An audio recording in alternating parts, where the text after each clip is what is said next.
Good morning. Thank you for coming to our weekly House Republican Stakeout. I hope you all had a happy Thanksgiving. Welcome back. I wanted to begin with a quote from Thomas Jefferson, who said, quote, "The most sacred of the duties of government is to do equal and impartial justice to all its citizens." In pursuit of that sacred duty, House Republicans have worked tirelessly on behalf of the American people for months to deliver transparency following the money and the facts to uncover what I believe will prove to be one of the largest political corruption scandals of our lifetime and potentially in our nation's history. This impeachment inquiry, led by the chairman here today, Jamie Comer, Jim Jordan, and Jason Smith, continues to provide the American people the answers they both demand and deserve. They have found over $10 million from China, Russia, Ukraine, and Romania funneled through the corrupt influence peddling schemes to line the pockets of the Biden crime family. The DOJ, FBI, and other federal agencies mobilized to play cover-up and attack Biden's leading political opponent, Donald Trump, in a desperate effort to distract from Joe Biden's failings. And Joe Biden has lied continuously to the American people about how he was not only aware of, but was involved with and financially benefited from his family's corrupt influence peddling schemes. Look around this room on these poster boards. The evidence is here, and unlike Joe Biden, the bank records do not lie. The Biden crime family sold out America, and the American people have had enough. And while extreme Democrats pursued a sham impeachment of Donald Trump focused on baseless lies driven by partisan politics, House Republicans have and will continue to follow the facts, uncovering more damning evidence each and every day. This week, the House Republican Conference is unveiling an impeachment inquiry website, providing the public with a one-stop shop for updates from each of our committees and the evidence they are uncovering. It also includes a timeline, which lays out exactly what the Biden crime family did to get us to this point. Transparency is the hallmark of America. With each new fact we find, it becomes more clear that Joe Biden is compromised and unfit to lead. I'm honored to pass it over to our chairmen, who have worked so hard on their committees on behalf of the American people, and I'm going to start with our Oversight Chairman, Jamie Comer. Thank you, Elise. Joe Biden has repeatedly lied to the American people about his family's corrupt influence peddling schemes. Our investigation has revealed how Joe Biden knew of, participated in, and benefited from his family cashing in on the Biden name around the world. First, President Biden told the American people he never spoke to his son about his family's business dealings. That was a lie. President Biden spoke by phone, attended dinners, had coffee with his son's foreign business associates. These individuals include Russian and Kazakhstani oligarchs, a Burisma executive, and a Chinese national who funneled millions to his son. President Biden claimed there was an absolute wall between his official government duties as vice president and his family. But there was no such wall. The door was wide open to his family's influence peddling schemes. But Joe Biden allowed his son to catch a ride on Air Force Two at least a dozen times to sell the Biden brand around the world. The National Archives has also identified the Office of Vice President emailed with the Biden family and their businesses over 29,000 times. However, the White House is withholding these emails from Congress in addition to the 82,000 pages of pseudonym emails. 82,000 pages. President Biden claimed his family didn't receive money from China, but we all know they did. President Biden's son, brother, sister-in-law, and daughter-in-law collectively received millions from CCP-linked entities.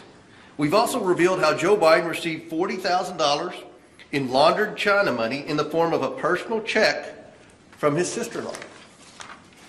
The White House and corporate media continue to move the goalposts as they seek to cover up for President Biden and his family. But make no mistake, financial records, emails, text messages, and witness testimony reveal that the Biden family enterprise is centered on Joe Biden's political career and connections. Joe Biden knew about, participated, and benefited from these schemes. This is a national security threat at the highest level of government, and Americans demand accountability for the Biden corruption. Over the next 2 months, our committees will interview members of the Biden family and their associates about this record of evidence. We expect full compliance with our lawfully issued subpoenas. No one is above the law, even if your last name is Biden. Our committee will first interview and depose witnesses. We then, of course, would welcome Hunter Biden to testify at a public hearing at a future date. Democrats should have no concern with first deposing and interviewing key witnesses. This is how they conducted their impeachment inquiry of former President Trump and the January 6th committee. President Biden's pattern of lies, corruption, and obstruction demand action from Congress. We will continue to follow the facts and hold President Biden accountable to the American people. It's now my pleasure to introduce the chairman of the Judiciary Committee, Jim Jordan. Thank you, Jamie. This story is as old as time. You have a politician who does certain things. Those actions benefit his family financially, and then there's an effort to sweep it all under the rug. And we know this has happened. The best example is to use the Ukrainian energy company Burisma.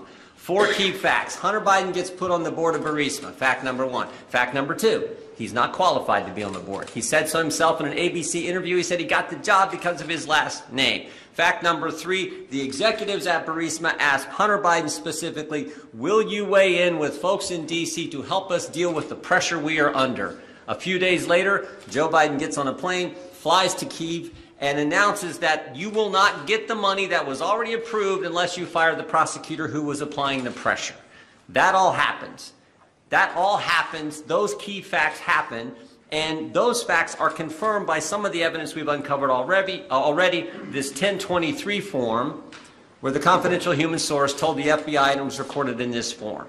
Those are the key facts. And now it's important. We got a lot of those key facts when we interviewed one of Hunter Biden's business partners, Mr. Archer. It's important we talk to the others. We need to talk to Eric Schwerin. We need to talk to Rob Walker. We need to talk to Tony Bobolinsky. And we are in conversations with their lawyers, and we think those are going to happen. And we need to talk to Jim Biden, who was also in business with Hunter Biden. Those things need to happen. And then, as the chairman just said, as Chairman Comer just said, we will have Hunter Biden in a deposition. And frankly, I think in an open hearing, I think that would be great. That's what needs to happen so the American people get the facts, get the truth, and we can make a decision on how we move forward as a conference. With that, I would recognize the chairman from the Ways and Means Committee, Mr. Smith. Thank you all for being here today. Thank you, Chair Stefanik, for having us. Most Americans, they work hard to provide for their families. They follow the law. They pay their taxes. But the Biden family has been playing by different rules. 2 brave whistleblowers came forward to expose the political interference impeding an investigation into the tax crimes of the president's son, Hunter Biden. These are serious, credible IRS investigators who risked their career to come forward. Amidst threats from those representing the president's son that anyone prosecuting the case would be committing career suicide. And as one might expect, they provided substantial evidence backing up their testimony that we have reviewed and released over the course of our work to hold government officials accountable. In the days since their initial testimony, we have learned that President Biden wasn't just aware of his son's business dealings. He wasn't just involved, but he appears to have directly benefited from them. This directly contradicts what President Biden said throughout his presidential campaign and while being president. We have learned about what can be described as the International Bank of Joe Biden, a lending scheme that saw special loans to Biden family members repaid with funds from Chinese executives. We have learned about a Hollywood attorney acting as a special benefactor by paying off at least $2 million of Hunter's tax debts in order to keep it out of the press at the beginning of the 2020 campaign. When confronted with this potential campaign finance violation, an assistant U.S. attorney refused to investigate because, quote, she was not personally interested in pursuing it. We have learned that DOJ officials went out of their way to remove the mention of political figure one, aka Joe Biden, from search warrants. As Ways and Means Chairman, there are three major aspects that fall into my committee's jurisdiction. First, we need to get to the bottom of what exactly happened at the Department of Justice and the IRS to impede the Hunter Biden investigation. Did Joe Biden use his administration to protect him from the scrutiny? Second, the Biden family appears to have used numerous accounts, transactions, and loans to mask the flow of money. If these loans were in fact legitimate, they should be interest income. There should be interest income reported on tax documents. Was such reported? Third, how did Hunter and his associates move money through the many shell companies that have been identified? Is there tax information that would help explain the complex web the Bidens created? Over the next week, the Ways and Means Committee will take further action to pursue the truth and follow the facts wherever they lead. We will be holding a hearing with the IRS whistleblowers to discuss the investigation as well as releasing additional material that they have provided. The American people expect no less. I am pleased to recognize the great majority whip from the state of Minnesota, Mr. Tom Emmer. Thank you, Jason. Thank you very much. Robert Gates, who served as Defense Secretary under President Obama, wrote in his 2014 memoir that Joe Biden has, quote, been wrong on nearly every major foreign policy and national security issue over the past 4 decades. That statement couldn't be more true today. From Biden's disastrous Afghanistan withdrawal to his failure to stand up to the Chinese Communist Party to cutting billion-dollar deals with Iran, his blatant incompetence has been a slap in the face to our allies while emboldening our adversaries. Our House Republican majority was elected to counteract the Biden administration's failed policies, and that's exactly what we're going to continue to do this week. Chairman McCall's No Funds for Iranian Terrorism Act, which will be considered on the floor tomorrow, effectively freezes the $6 billion, the $6 billion ransom payment Biden handed over to Iran. This is a common sense bill that every lawmaker in this building should unequivocally support, Republican and Democrat. If you care about protecting America's national security, extinguishing terrorism, and standing with our troops who have faced relentless attacks from Iran-backed proxies, then a yes vote on this bill should be a no-brainer.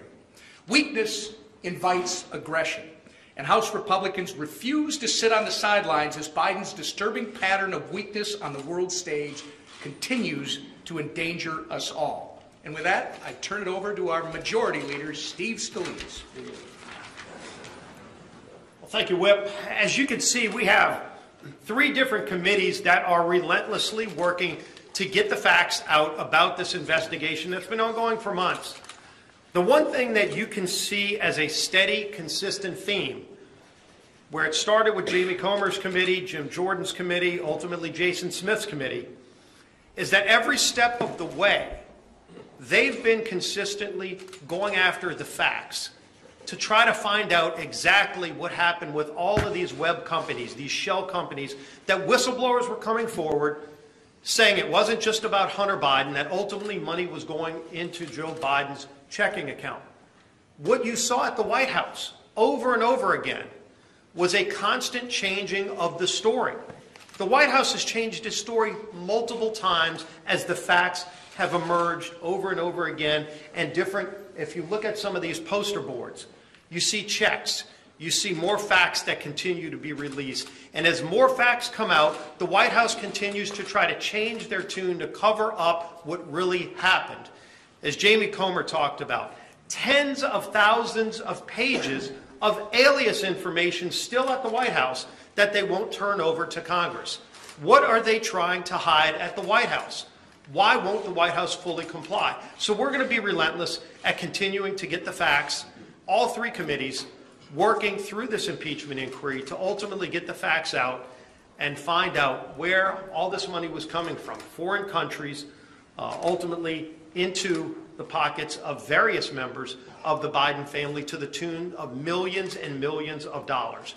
So this will not slow down, and in the meantime, the House will continue to do its work here. As the whip talked about today, we start a process of moving a few bills on the floor this week. Tomorrow, we're going to actually have a vote on that Iran bill. $6 billion Joe Biden negotiated to give to Iran. Now, let's think about what happens here. This was negotiated prior to Hamas invading Israel, murdering Israelis, taking hostages. We see a ceasefire right now as more hostages hopefully get released. But in the meantime, Hamas still holds hostages. Where does Hamas get their funding? They get their funding from Iran. Everybody knows that. The Biden administration knows it, yet the Biden administration opposes this legislation because they want the Ayatollah in Iran to get that $6 billion. Why would Joe Biden want the Ayatollah to have access to $6 billion knowing it goes to fund Hamas and other terrorism? We're going to be taking a strong stand to freeze that money tomorrow. That will be a vote on the House floor. We also say, as more illegals pour into our country, millions more illegals come into our country, they're using federal lands in the Biden administration to house illegals. They're waiving environmental regulations that military veterans can't use, homeless veterans cannot use today, but they'll waive every environmental regulation to allow people coming here illegally to use those very same federal lands. And we're saying you can't use those federal lands to house illegals. That vote will be on the House floor tomorrow as well. So the House is going to continue to do its work as we relentlessly pursue the facts in this case. And leading that effort is our Speaker, Mike Johnson. Thank you all for being here. These are serious times, and this is a very serious matter. And I've said many times over the last few years, because impeachment has been an issue that we've all become all too familiar with, that next to the declaration of war, you can make an argument that impeachment may be the heaviest power that Congress holds. That constitutional responsibility lies with the House. We have a duty to pursue the facts where they lead. John Adams famously said, "Facts are stubborn things," and you heard a recitation of that here this morning. These facts are alarming. They're alarming to the American people. They are alarming to us. And so while we take no pleasure in the proceedings here, we have a responsibility to do it. We're very proud of the work of these three chairmen that you've seen here, Chairman Comer and Jordan and Smith. They've done an exceptional job in uncovering the obvious corruption. And you've heard it here summarized this morning very succinctly. President Biden and the Biden family. We owe it to the American people to continue this process, but to do it methodically and transparently. Many of you know I'm a lawyer, I'm a constitutional law attorney. I served on President Trump's impeachment defense team twice. And we lamented openly, and we decried how the Democrats politicized that process. They were brazenly political, and how they brought those meritless impeachment charges against the president. What you're seeing here, is exactly the opposite. We are the rule of law team. The Republican Party stands for the rule of law. And the people in charge of this are doing this thoroughly, carefully, methodically. They're investigating and gathering all the facts. And to do this appropriately and to do it in a manner that upholds our constitutional responsibility requires time. It requires a sound process. You don't rush something like this. You can't if you're going to have fidelity to the Constitution. These chairmen are committed to proceeding in that manner. And that's what you're seeing. We've heard from whistleblowers, Biden business associates, legal experts, and now we have reached the point in the investigation that we need to hear from a handful of really key witnesses in this. The chairmen have issued a few dozen subpoenas, and we expect that those are to be complied with in an expeditious manner. We're not prejudging this. We will follow the facts wherever they lead. Again, that's our constitutional duty. And I fully support our chairmen and their efforts, and we'll have a lot more to share on this in the days ahead. We'll take a few questions. Come on, front. There's also going to be a vote on the House floor tomorrow to expel one of your members, George Santos. You have not said if you support this. Do you support expelling George Santos? I'll say this. We had a Republican conference meeting in the last hour. There were opinions shared on both sides. I'll answer it this way, Manu. Listen. I said that the Republican Party is the rule of law team, and we are. We believe in the rule of law. There are people of good faith who make an argument, both pro and con, for the expulsion resolution for Santos. There are people who say you have to uphold the rule of law and allow for someone to be convicted in a criminal court before this tough penalty would be exacted on someone. That's been the precedent so far. There are others who say, well, upholding the rule of law requires us to take this step now because some of the things that he's alleged to have done, the House Ethics Committee having done their job, are infractions against the House itself. And so what we've said as the leadership team is we're going to allow people to vote their conscience. I think it's the only appropriate thing we can do. We've not whipped the vote, and we wouldn't. I trust that people will make that decision thoughtfully and in good faith. I personally have real reservations about doing this. I'm concerned about a precedent that may be set for that. So everybody's working through that, and we'll see how they vote tomorrow. Yep. Front row, and there, go here. Thank you. There are complicated negotiations underway over supplemental or supplementals. You'll be meeting with Senate Republicans later today. Many questions we could ask, but I want to ask first, do you believe there should be conditions on any aid for Israel? And then what are your priorities or any red lines for border security in particular? Yeah, there's a lot of very deliberate negotiations that have been going on the supplemental, and that happened all the way through the Thanksgiving holidays, and it's gone on in earnest, and it will today. I'm going to go visit our Senate Republican colleagues at their steering lunch in a couple of hours, and we'll be talking about that in detail. I'm not going to give you a lot of that detail today because some of those negotiations are going on. I'll tell you with regard to Israel, the House did our job. We passed a bipartisan support package, $14.5 billion, which is exactly what was requested, and we sent it over to the Senate, and it's been sitting on Chuck Schumer's desk. If they really believe in that priority, they'll take care of it. We added a pay-for, as you all know, and it shocked the system of Washington. We're trying to get back to this fundamental principle of fiscal responsibility. I don't want, and I don't think we should, go and borrow money from some other country to help one of our allies. I think we can take care of our responsibilities, but do it in a responsible manner. And we're trying to reintroduce the idea of fiscal responsibility here. Let me remind everybody here. We have a $33.7 trillion federal debt, I think is the latest figure. If you pull up U.S. debt clock on your smartphone, you can't even follow the debt with a naked eye. It goes up so quickly. Moody's has downgraded our credit rating. The Treasury Department announced a few weeks ago that we have to borrow $1.5 trillion over the next 2 quarters to keep the government in operation. We are not on a sustainable trajectory with regard to spending. And so part of the negotiations on the supplemental, part of the negotiations on the remaining appropriations bills, and everything that's on our plate is viewed by us through that lens, that we have to restore this idea of fiscal sanity. And so we're pressing that matter. With regard to red lines, we believe that the border must be secured.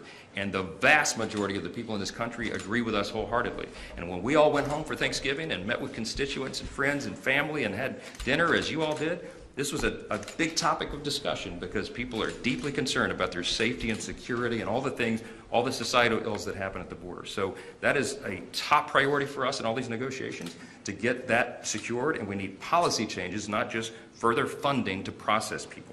So you're going to see that as a continuing theme, and I'll leave it there for now. Hang on, here at the back. Mr. Johnson, yep. The official act that was corrupt that Republicans are alleging today was that when he was vice president, Joe Biden pushed for the firing of a Ukrainian prosecutor. And this was the subject of the impeachment of Donald Trump. And you had a lot of State Department officials who came in and said, this wasn't Joe Biden's policy, this was our policy. He didn't do this to benefit his son. He did this because we wanted him to do it. So did they all commit perjury, or are you going to bring them back for more interviews? Why are Republicans just ignoring all that testimony? No one's ignoring testimony. Let me tell you the top 4 pieces of evidence with regard to the Biden. I just got bullet points here. From 2014 to 2019, Biden family members and their affiliate companies received over $15 million from foreign companies and foreign nationals. These are all facts. Facts are stubborn things. That included Ukraine, Russia, Kazakhstan, Romania, and China. Biden business associates received an additional $9 million. The chairman here have uncovered a lot of facts. President Biden has, of course, lied at least 16 times about his involvement in his family's business schemes. There are at least 22 examples of Joe Biden speaking with or meeting with Hunter Biden's foreign business associates. The Oversight Committee recently released 2 checks. You see the graphics up here today. These checks are to Joe Biden. One is for $40,000 from China, and another is for $200,000 from a now bankrupt healthcare company that his brother James Biden apparently swindled. Listen, this investigation has to continue because, again, as we said, those facts are stubborn things. I'm not going to answer outside questions about this. We let the facts speak for themselves, and I think you're going to see a lot more developments over that in the days ahead. That was our last question. Will you allow a motion to table tomorrow? Yeah.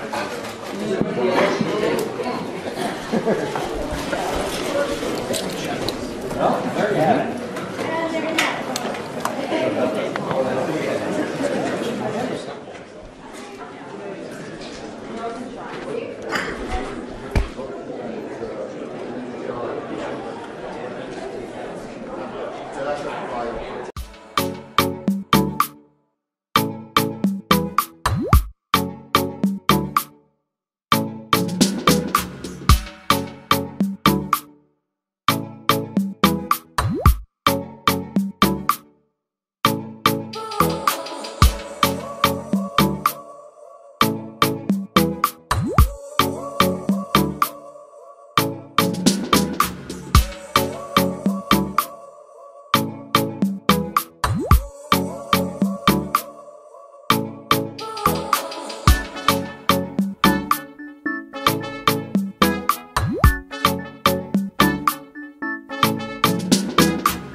city streets, we began to feel the fire.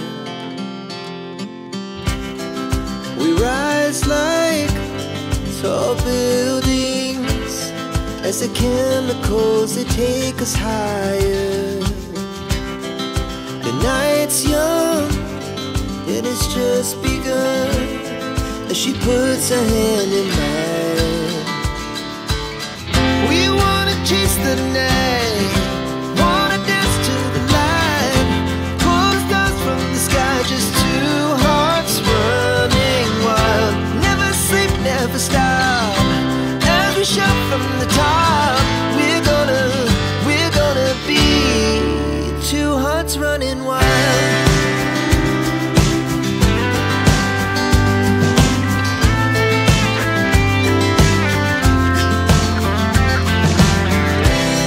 Now the morning is the afternoon, we lay awake in bed. The laughs so loud as the hours pass, we're gonna do it all again.